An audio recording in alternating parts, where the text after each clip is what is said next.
Guys, hari ini kita mahu mereaksikan satu video daripada channel iaitu Starting Garuda IDN guys. Dan judul yang kita mahu reaksikan adalah Vietnam kaget Timnas U23 berbeza dengan Piala AFF sampai tidak percaya Piala Asia U23. Dan di sini kita tahu ya, yang diturunkan oleh Sintayong ketika AFF tempoh hari adalah pemain lapis 2 dan lapis 3. Maka itu kalau kita lihat untuk pemain-pemain seniornya untuk di Piala Asia itu memang sangat berbeza ya. Begitu juga dengan tim Malaysia juga pun samalah. Jadi kalau kita lihat di situ, itu yang Vietnam kaget dengan pasukan Indonesia. Kerana dia lihat yang diturunkan memang sangat jauh berbeza. Memang kita tahu ya, sebenarnya Piala AFF itu guys sebenarnya tidak ada di dalam kalender FIFA. Jadi bagi Sintayong ataupun Timnas Indonesia, jadi mereka hanya turunkan player-player lapis 3 ataupun lapis 2-nya saja. Dan kita tahu player-player seniornya ataupun pemain-pemain lapis 1-nya semuanya lagi sibuk untuk bermain untuk di dalam liga di dalam negara masing-masing. Jadi kerana itulah kita lihat ramai yang diturunkan hanya lapis 2 ataupun lapis 3 saja. Tetapi walaupun kita lihat Sintayong menurunkan pemain-pemain daripada Timnas Indonesia lapis 2 ataupun lapis 3, dan kita tidak menjangka ya, Indonesia sangat luar biasa sekali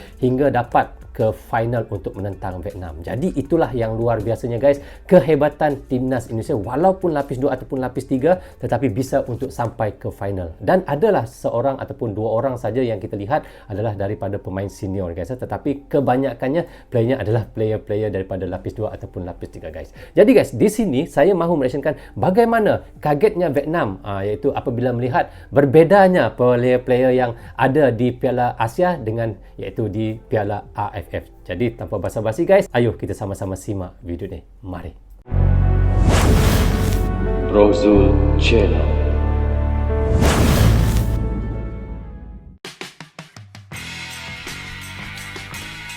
Vietnam kaget guys, Timnas U23 berbeza dengan Piala AFF sampai tidak percaya menjelang ya. Piala Asia U23, skuad Timnas muda menjadi sorotan media Asia. Banyak media Asia yang kompak memberitakan para pemain Timnas Indonesia. Sebut saja seperti Elkan Bagot, Rafael Struijk dan Marcelino, Arhan Pratama dan Ivar Jenner. Media asing menyebut Timnas Indonesia seperti pemain Eropa. Belum lagi Jordi Amat guys ya. Jordi Amat, Elkan Bagot, memang kita lihat mereka ini memang daripada Eropah lah ya. Maksudnya yang Jordi Amat tu kan. Jadi kita lihat di situ mereka kaget ya. Ternyata pemain-pemain Timnas Indonesia yang senior itu banyaknya iaitu orang panggil apa? Pemain-pemain yang kayak Eropah. Maknanya seperti kalau kita lihat Jordi Amat tu kan dia adalah naturalisasi ya. Mereka terkejut dengan pemain Timnas U23 yang berbeda dengan yang tampil pada Piala U23 AFF itu lapis lalu. 3. Salah satu musuh bebuyutan yang sering meremehkan Timnas, kini media Vietnam kagumi skuad Garuda Muda menjelang Piala Asia U23. Para pemain Timnas Indonesia telah membuat media Vietnam terkesan dengan penampilan mereka. Skuad Garuda Muda dianggap memiliki tim yang solid, yang mampu bersaing di kualifikasi Piala Asia U23 2024. Ini yang luar biasa bagi saya guys. Kita lihat walaupun di Piala AFF itu yang pemainnya ataupun player-player Timnas Indonesia itu lapis 3 saja yang diturunkan. Tetapi bisa sampai ke final ya. Itu yang luar biasanya hingga ke sepakan penalti, adu penalti ya. Itu saja yang menentukan untuk kemenangan Vietnam dengan Indonesia. Kalau tidak, insya-Allah Indonesia bisa menang ya.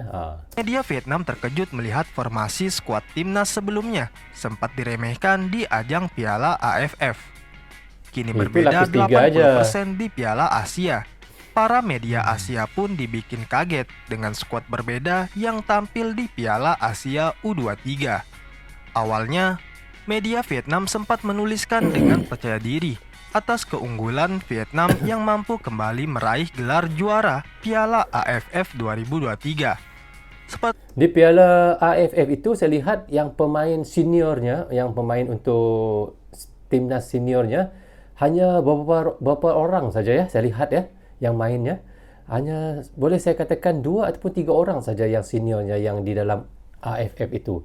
Kalau yang lain itu semuanya saya lihat lapis 3, lapis 2 ya untuk Timnas Indonesia di dalam Piala AFF. Yang mereka raih dalam edisi sebelumnya. Sementara Timnas Indonesia tidak dijagokan sebagai salah satu favorit juara. Ya, Kini memang. Indonesia memiliki kehormatan menjadi tuan rumah di kualifikasi Piala Asia. Marcelino Ferdinand dan rekan-rekan akan menghadapi Chinese Taipei dan Turkmenistan. Demi mencapai hasil terbaik, Sintayong memanggil para pemain andalannya ke dalam timnas muda Indonesia. Bahkan pemain asing seperti Elkan Bagot, Ivar Jenner, Pratama Arhan, dan Rafael Struijk juga diberikan perhatian khusus untuk tim ini. Selain itu, 3 pemain yang sebelumnya mendapatkan sanksi dari AFC karena terlibat keributan dalam final SEA Games 2023, yaitu Komang Teguh, Muhammad Taufani, dan Titan Agung juga dipanggil ke dalam tim. Pemanggilan ini sempat menjadi sorotan karena ketiga pemain tersebut sebelumnya tidak dapat bermain dalam Piala AFF karena akibat sanksi yang diberlakukan. Ya, sanksi PSSI tidak ingin sanksi ketika di SEA Games di Kamboja itu hari ya, karena itu mereka tidak bermain untuk AFF yang baru. Kesalahan yang sama berulang sehingga mereka menghubungi AFC untuk membahas sanksi yang diberikan kepada ketiga pemain tersebut. Surat balasan dari AFC telah diterima oleh federasi dan Komang, Taufani, serta Titan dinyatakan dapat bermain dalam kualifikasi Piala Asia. Situasi ini akan menjadikan timnas semakin kuat. Oleh karenanya, media Vietnam sangat terkesan dengan Garuda Muda dan bahkan memprediksi bahwa anak asuh Sintayong ini memiliki peluang besar untuk lolos ke Qatar. Wow, lolos ke Qatar. Tergabungnya pemain terbaik Indonesia di babak kualifikasi Asia menjadi kabar baik bagi PSSI, Sintayong, dan supporter. Penambahan beberapa pemain akan membantu Indonesia untuk mempunyai skuad paling optimal untuk lolos dari fase grup dan merebut tiket ke final Piala Asia. Tulis media Vietnam. Jika timnas Indonesia berhasil lolos, maka Sintayong akan menciptakan sejarah dengan membawa timnas tampil pertama kali dalam ajang Piala Asia. Timnas Indonesia sendiri mulai melakukan latihan ringan menjelang kualifikasi Piala Asia. Mereka menjalani latihan perdana di Solo.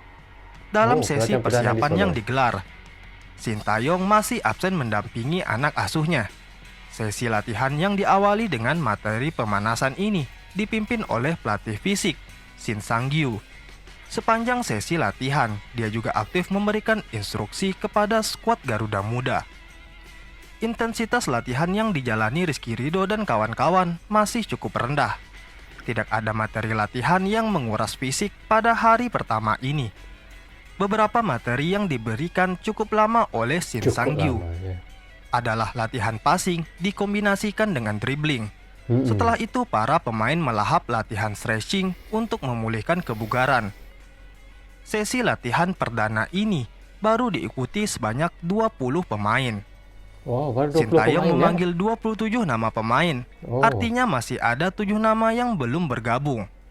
Ramai juga yang 4 dipanggil nama Sintayong. diantaranya merupakan pemain-pemain abroad alias yang berkarir di luar negeri. Mereka adalah Marcelino Ferdinand, Elkan Bagot, Rafael Struijk, dan Ivar Jenner. Adapun 3 nama lainnya yang belum menampakkan wajahnya adalah Doni Tri Pamungkas, Alfandra Dewangga, dan Zaki Ashraf. Ada lagi yang belum Sesi dipanggil latihan ya. perdana ini hanya melibatkan 19 pemain. Sebab gelandang Persib Bandung, Beckham Putra Nugraha, terlihat berlatih sendiri.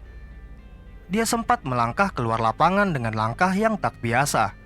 Beckham terlihat mengganti sepatunya dengan sepatu running.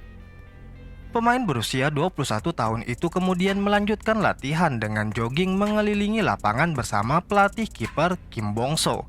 Setelah menyelesaikan sesi lari 1 putaran lapangan, dia berlatih ditemani tim fisioterapis timnas Indonesia. Indonesia akan berperan sebagai tuan rumah di grup K kualifikasi Piala Asia. Nantinya, timnas Indonesia akan berhadapan dengan Taiwan dan Turkmenistan. Hari Jumat Jika ini Indonesia menjadi juara grup atau masuk ke dalam 4 runner-up terbaik, maka mereka akan lolos ke putaran final Piala Asia yang digelar di Qatar pada bulan Mei 2024.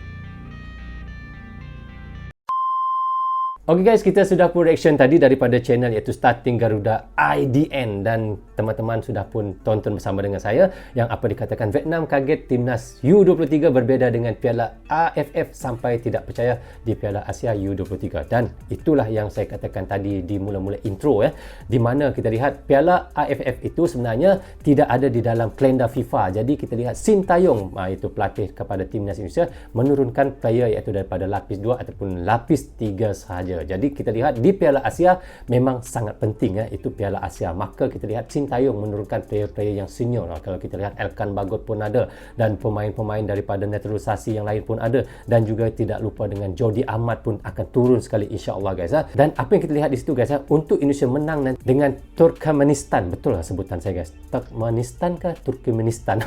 Di hari Jumaat ini nanti pada jam 8.30 malam waktu Malaysia perlawanan tersebut akan dimulakan.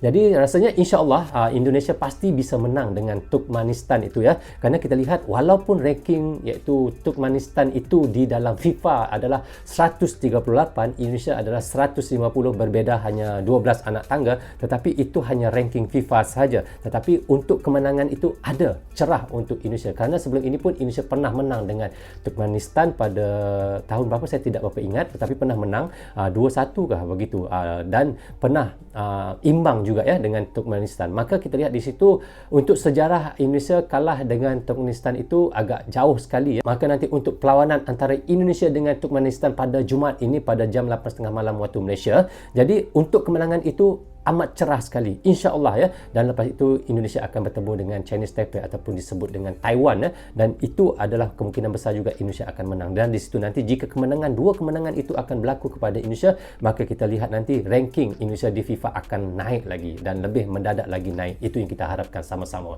Jadi guys, apapun saya doakan mudah-mudahan Indonesia akan menang dengan Turkmenistan dan juga Chinese Taipei, dan juga kita doakan sama-sama juga guys Malaysia akan menang juga dengan Syria dan juga China. Walaupun kita lihat di dalam ranking FIFA Syria adalah di tangga yang ke-96 tidak silap saya guys dan Malaysia hanya dalam tangga 130 lebih Jadi itu hanya ranking FIFA, dan begitu juga dengan China. Kita tahu China pun rankingnya sangat tinggi Jadi insya-Allah walaupun Malaysia menentang ranking-ranking yang tinggi, kita harapkan Malaysia dan Indonesia bisa menang di dalam perlawanan ini nanti. Kita doakan sama-sama. Apapun guys, saya doakan mudah-mudahan Indonesia akan bisa menang dengan Turkmenistan dan juga iaitu Chinese Taipei, dan juga begitu juga dengan Malaysia bisa menang dengan Syria pada petang ini, dan juga dengan iaitu China yang akan datang. Itu yang kita harapkan sama-sama. Jadi guys, sama-sama kita mendukung timnas Indonesia dan timnas Malaysia. Jadi rasanya sampai di sini saja untuk reaction kita kali ini. Apapun saya ucapkan terima kasih kepada anda yang sentiasa mendukung Brozo Channel daripada dulu hingga sekarang. Bagi anda yang baru saja mampir, jangan lupa klik butang subscribe dan klik tombol loceng, tanda dukungan teman-teman juga kepada channel Brozo Channel. Yang baik semuanya datang daripada Allah SWT, yang salah dan silap semuanya datang daripada saya sendiri. Maafkan saya. Assalamualaikum. Goodbye. Bye-bye.